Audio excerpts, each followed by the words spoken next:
તો રાજકોટના ઉપલેટા ગ્રામ્ય વિસ્તારમાં ધોધમાર વરસાદ. ઉપલેટાના મજેઠી, લાઠ, ભીમોરા, કુઢેચ સહિતના ગ્રામ્ય વિસ્તારોમાં ભારે વરસાદ પડ્યો. ઉપલેટાના લાઠ ગામમાં સવારે 7 થી અત્યાર સુધીમાં 8 ઇંચ જેટલો વરસાદ ખાબક્યો હોવાના અહેવાલ છે.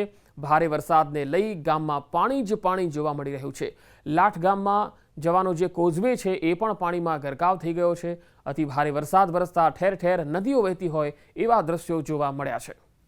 તો ઉપલેટાથી આ તસવીરો આવી રહી છે. મજેઠી, લાઠ ગામમાં અતિ ભારે વરસાદ ખાબક્યો છે અને કહેવાઈ રહ્યું છે ગ્રામજનોના દાવા પ્રમાણે અહીંયા 8 ઇંચ જેટલો વરસાદ ખાબક્યો છે. લાઠ ગામ બેટમાં ફેરવાઈ ગયું હોય એ પ્રકારના દ્રશ્યો તમે પણ જોઈ શકો છો કે આખો કોઝવે પાણીમાં ગરકાવ છે અને ગોઠણ ડૂબ પાણી જે છે એ ગામમાં જોવા મળી રહ્યું છે. અહીંયા એક્સક્લુઝિવ તસવીરો આવી રહી છે ઉપલેટાના આ લાઠ ગામેથી, જ્યાં અતિ ભારે વરસાદ થયો છે. આ એક્સક્લુઝિવ દ્રશ્યો અમે આપને બતાવી રહ્યા છીએ.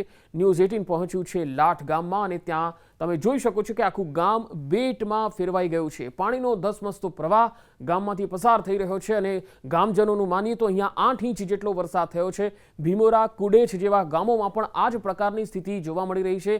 ગ્રામીણ વિસ્તારોમાં હાલ બેહાલ થઈ રહ્યા છે. ઉપલેટાની અંદર લાઠ ગામ છે એ ઉપલેટા તાલુકામાં આવે છે. આ લાઠ ગામમાં આખું ગામ જાણે બેટમાં ફેરવાઈ ગયું હોય. ચારે તરફ પાણીનું સામ્રાજ્ય છે. અવર જવરમાં લોકોને ખૂબ જ હાલાકી છે. રસ્તાઓ જળમગ્ન બની ગયા છે. તો ઉપલેટા ગ્રામ્ય વિસ્તારોમાં ધોધમાર વરસાદના અહેવાલ છે. ઉપલેટાના મજેઠી, લાઠ, ભીમોરા, કુડેચ સહિતના ગ્રામ્ય વિસ્તારોમાં વરસાદ પડી રહ્યો છે. લાઠ ગામમાં સવારે 7 થી લઈને અત્યાર સુધીમાં 8 ઇંચ જેટલો વરસાદ ખાબક્યો હોવાનું ગ્રામજનોનું અનુમાન છે. આ ભારે વરસાદને લઈ ગામમાં પાણી જ પાણી જોવા મળી રહ્યું છે. લાઠ ગામમાં જવાનો જે કોઝવે છે એ પણ પાણીમાં ગરકાવ થઈ ગયો. જૂનાગઢના માણાવદરમાં ધોધમાર વરસાદ જોવા મળ્યો. સવારથી 10 વાગ્યા સુધીમાં 5 ઇંચ વરસાદ ખાબક્યો. ઝીંઝરી ગામમાં પાણી ફરી વળ્યા છે. ધુંધવી નદીમાં પાણી આવતા ફરી જળબંબાકાર જેવી પરિસ્થિતિ જોવા મળી છે. ઝીંઝરી, ઇન્દ્રા, ભીંડોરા, ગણા સહિતના જે ગામો છે તે સંપર્ક વિહોણા બન્યા છે. જૂનાગઢ જિલ્લામાં છેલ્લા 5 દિવસથી મેઘો અનરાધાર વરસી રહ્યો છે. હજી પણ જિલ્લામાં 2 ઇંચથી લઈને 5 ઇંચ સુધીનો વરસાદ થવાની શક્યતા વ્યક્ત કરવામાં આવી છે. જૂનાગઢમાં જે વરસાદી માહોલ જોવા મળી રહ્યો છે. 10 વાગ્યા સુધીમાં 5 ઇંચ વરસાદ આ વિસ્તારમાં ખાબકી ચૂક્યો છે. ઝીંઝરી ગામમાં વરસાદી પાણી ફરી વળ્યા છે. જોઈ શકાય છે ગોઠણ ડૂબ પાણીમાંથી લોકો પસાર થઈ રહ્યા છે. રસ્તો અહીંયા દેખાતો નથી. પાણી શેરીઓમાં, ગલીઓમાં ફરી વળ્યા છે. વાહન વ્યવહાર ખોરવાઈ ચૂક્યો છે. ગોઠણ ડૂબ પાણી અહીંયા ભરાઈ ગયા છે, જેના કારણે દુકાનોની અંદર પણ પાણી ઘૂસે તેવી પરિસ્થિતિનું નિર્માણ થયું છે. હજી પણ 2 થી લઈને 5 ઇંચ વરસાદ વરસે તેવી શક્યતા આ વિસ્તાર માટે વ્યક્ત કરવામાં આવી રહી છે. જૂનાગઢ માણાવદરના ઝીંઝરી ગામના દ્રશ્યો બતાવી રહ્યા છે. આ સહિત અન્ય 4 ગામોનો સંપર્ક પણ કપાયો હોવાની માહિતી સામે આવી રહી છે. હજી પણ ધોધમાર વરસાદ આ વિસ્તારમાં ચાલુ હોવાની માહિતી છે. 10 વાગ્યા સુધીમાં જ 5 ઇંચ વરસાદ આ વિસ્તારમાં ખાબકી ચૂક્યો છે. મેઘરાજા આ વિસ્તાર પર મહેરબાન હોય તેવા દ્રશ્યો છે, કારણ કે છેલ્લા 5 દિવસથી જૂનાગઢમાં વરસાદી માહોલ જોવા મળી રહ્યું છે. કેટલા એવા નાના મોટા ગામો છે જે ભારે વરસાદના પગલે પાણી ભરાવાની પરિસ્થિતિ ઊભી થતા સંપર્ક વિહોણા થયા છે.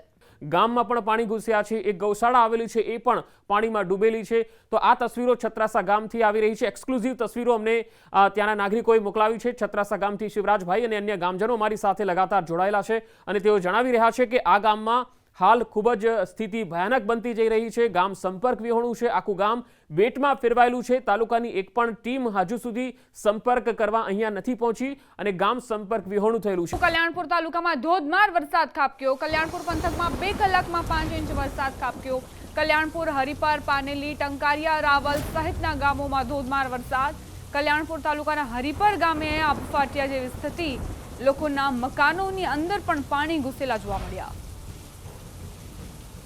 સતત મેઘરાજા અહીં પોતાનો હેત વરસાવતા રહ્યા અને ત્યારબાદ હવે આ વરસાદ જાણે કે આફત બનીને વરસ્યો. સંવાદદાતા મુકુંદ જોડાઈ ગયા છે વધુ જાણકારી સાથે. મુકુંદ, દ્વારકામાં કયા વિસ્તારોમાં સામેલાધાર વરસાદ ખાબક્યો છે? શું મુશ્કેલીઓ સર્જાઈ છે? જી, વાત કરવામાં આવે તો દેવભૂમિ દ્વારકા જિલ્લામાં છેલ્લા 4 થી 5 દિવસથી આબ ફાટી હોય તેવી સ્થિતિ છે. ત્યારે દ્વારકા જિલ્લાના કલ્યાણપુર તાલુકામાં ભારે વરસાદના કારણે અનેક ગ્રામ્ય વિસ્તારના રસ્તાઓ જળમગ્ન થયા છે. લોકોના રહેણાંક મકાનો છે તેમાં પણ પાણી ફરી વળ્યા છે. ખાસ કરીને વાત કરીએ તો કલ્યાણપુર તાલુકાના હરિપર, પાનેલી, ટંકારિયા, રાવલ સહિતના ગામોમાં ભારે વરસાદના કારણે જળબંબાકાર જેવી સ્થિતિ થઈ છે. ખાસ કરીને કલ્યાણપુર તાલુકાના હરિપર ગામે ખેડૂતોના ખેતરો પાણીમાં ગરકાવ થયા છે. રહેણાંક મકાનો છે તે પણ પાણીમાં ગરકાવ થયા છે. આભાર મુકુંદ જાણકારી આપવા માટે.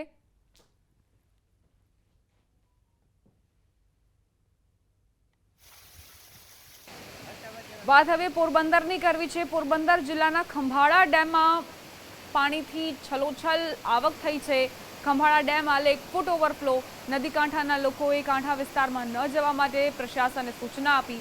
ખંભાળા, રામગઢ, પીપળિયા સહિત 14 ગામોને એલર્ટ કરાયા. પોરબંદરની જીવાદોરી સમાન ફોદાળા અને ખંભાળા બંને ડેમ ઓવરફ્લો થતા લોકોમાં ખુશીની લહેર વ્યાપી છે. પોરબંદરમાં સતત વરસાદી વાતાવરણ જોવા મળી રહ્યું છે. સમાચાર જૂનાગઢથી. કેશોદના શેરગઢમાં અનરાધાર વરસાદ ખાબક્યો. નદી નાળાઓ છલકાયા છે.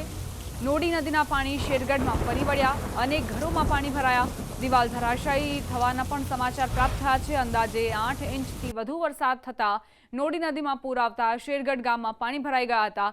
સ્થાનિકોના જણાવ્યા મુજબ સ્મશાનની દિવાલ પડી ગઈ હતી અને 10 થી 12 ઝૂંપડા તણાઈ જતા તમામને સલામત સ્થળે ખસેડવામાં આવ્યા હતા.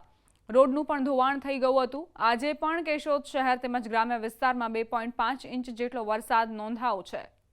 પોરબંદરના બખરલા ગામમાં મુશળધાર વરસાદથી પૂરની જે સ્થિતિ ઊભી થઈ છે, ગામમાં નદી વહેતી હોય તેવી સ્થિતિ છે. વૃક્ષોની ડાળીઓ સુધી અડીને હાલ પાણી વહી રહ્યા હોય તે પ્રકારના આ દ્રશ્યો સામે આવ્યા છે. જે રીતે પાણીનું વહેણ છે, જે રીતે પાણીની આ સપાટી સામે આવી રહી છે, વૃક્ષોની ડાળીઓ આ પાણીને અડી રહી હોય તે પ્રકારના એક્સક્લુઝિવ આ દ્રશ્યો છે. એટલે જોઈ શકાય છે કે પાણી કેટલા ફૂટ સુધી ભરાયેલા હશે અને તેની સાથે આનું વહેણ પણ જબરજસ્ત જોવા મળી રહ્યું છે. જે કાંઈ પણ આ પાણીમાંથી પસાર થાય તે તણાઈ જાય તેની સાથે એ પ્રકારની પરિસ્થિતિ જોવા મળી રહી છે. વધુ વિગતો પોરબંદરથી. પોરબંદર પંથકમાં પણ ધોધમાર વરસાદ જોવા મળી રહ્યો છે. જિલ્લાના રાણાવાવમાં પણ વરસાદ જોવા મળી રહ્યો છે. ધોધમાર વરસાદથી અનેક વિસ્તાર પાણીમાં ગરકાવ થઈ ચૂક્યા છે. રાણાવાવમાં નદી સમાન પાણી વહેતું જોવા મળી રહ્યું છે. રાણાવાવના રસ્તાઓ પર પાણીનો પ્રચંડ પ્રવાહ વહી રહ્યો છે.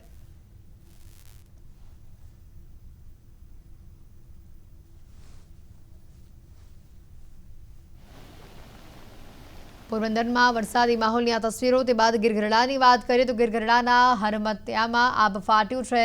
અનરાધાર વરસાદ વહી રહ્યો છે. અહીંયા ગામ આખું પાણી થઈ ગયું છે. ગામના પાદરમાં કમર સુધીના પાણી ભરાઈ ચૂક્યા છે. નીચાવાળા વિસ્તારોના લોકોની મુશ્કેલીમાં વધારો થયો છે. અનેક લોકોના ઘરોમાં પાણી ઘૂસી ચૂક્યા છે. ઘરમાં પાણી ઘૂસતા લોકોના હાલ બેહાલ થઈ ચૂક્યા છે. ઘરવખરી પાણીમાં ગરકાવ થઈ જવા પામી છે. તો દ્વારકાના ટંકારિયા ગામે આ ફાટ્યું. ટંકારિયા ગામે વરસાદના કારણે ઘરમાં ઘૂસી ગયા છે પાણી. રસ્તાઓ બ્લોક થઈ ગયા છે. 10 ઇંચ કરતાં વધુ વરસાદ ટંકારિયામાં પડ્યો છે અને જેના કારણે આખું ગામ જે છે આખા ગામને બાનમાં લઈ લીધું છે. કલ્યાણપુર તાલુકાનું છે આ ગામ ટંકારિયા, જે ઇતિહાસનો સૌથી વધુ વરસાદ અહીંયા ખાબક્યો છે. બસ સ્ટેશન પાણીની અંદર ગરકાવ થઈ ગયું છે. ઘરમાં પાણી ઘૂસી ગયા છે અને ઘરમાં લગભગ 3 થી 4 ફૂટ જેટલા પાણી છે. આપ જોઈ શકો છો કે ઘરની અંદરની આ પરિસ્થિતિ છે. ખાટલા ઢાળી અને ખાટલા ઉપર લોકો બેઠા છે. ઘરમાં જે પણ માણસો અડધા ડૂબી જાય એટલા પાણી ભરાયેલા છે. આવામાં ક્યાં બેસવું, ક્યાં સૂવું, જીવન જરૂરિયાતની દિનચર્યા સવારથી લઈ અને રાત સુધીની એ ક્યાં કેવી રીતે કરવી, રસોઈ કેવી રીતે બનાવવી, ચા પાણીની વ્યવસ્થા કેવી રીતે કરવી, તેનો સવાલ છે. તો દ્વારકા નજીક કલ્યાણપુરમાં ફરી મેઘરાજાની બેટિંગ. કલ્યાણપુરમાં વહેલી સવારથી જ ભારે વરસાદ, જેના કારણે વરસાદી પાણી ફરી વળ્યા. કલ્યાણપુર જતા ભાટિયા નજીક ભોગાત ગામના હાઈવે પર વરસાદી પાણી ફરી વળ્યા છે. વહેલી સવારથી જ અત્યાર સુધીમાં 5 થી વધુ ઇંચ વરસાદ વરસ્યો છે. વરસાદના કારણે હાઈવે નજીકના ગામમાં પાણી ફરી વળ્યા. અનેક નદીઓ ગાંડીતૂર બની છે. ધોરાજીની ફૂલઝર નદીમાં ઘોડાપૂરની સ્થિતિ છે. તો ગીર ગઢડાની માલણ નદી બે કાંઠે વહેતી થઈ છે. ધોરાજીની સફુરા નદીમાં પણ પાણીની પુષ્કળ આવક થઈ છે. ગીર સોમનાથની રૂપેણ નદીમાં પણ પાણીની ભારે આવક છે. કોડીનારની સાંગાવાડી નદી અને ગીર ગઢડાની મચ્છુંદરી નદીમાં પાણીની જોરદાર આવક થઈ છે. ઉપલેટાના લાઠ ગામે આ ફાટ્યું. 2 કલાકમાં 11 ઇંચ વરસાદ. બજારોમાં નદી વહેવા લાગી. કેશોદના શેરગઢમાં જળબંબાકાર થતા નદીમાં ઘોડાપૂરની સ્થિતિનું નિર્માણ થયું છે. માણાવદરનું ઝીંઝરી ગામ બેટમાં ફેરવાયું છે. તેમજ ગીર ગઢડામાં પણ વરસાદના પગલે નદી નાળા છલકાયા છે. દ્વારકા, કલ્યાણપુર સહિતના તાલુકામાં વરસાદ ખાબક્યો છે. કલ્યાણપુરમાં 2 કલાકમાં 5 ઇંચ વરસાદ છે. માણાવદરનું ઝીંઝરી ગામ બેટમાં ફેરવાયું છે અને ગામના પાદરમાં પાણી ઘૂસી ગયા છે. લોકોની અવરજવર બંધ થઈ ગઈ છે અને કેશોદમાં ધોધમાર વરસાદથી ફરી તબાહી મચી છે.